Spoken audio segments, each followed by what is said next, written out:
Union Home Minister Amit Shah has said that it was the Narendra Modi government which recognized the richness of the ancient Tamil language and allowed the NEET candidates to write the exam in Tamil.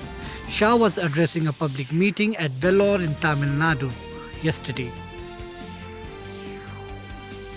Prime Minister Narendra Modi today said that democratization of technology is an important tool to bridge the data divide in the world.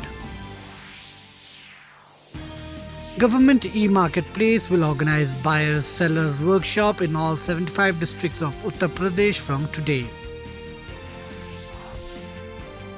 Indian crew members of cargo vessel oil tanker who were in detention for over 9 months in Equatorial Guinea and Nigeria have returned to India after government's negotiation with Nigerian authorities. Extremely severe cyclonic storm Biparjoy is likely to cross Saurashtra and Kutch coast in Gujarat on Thursday.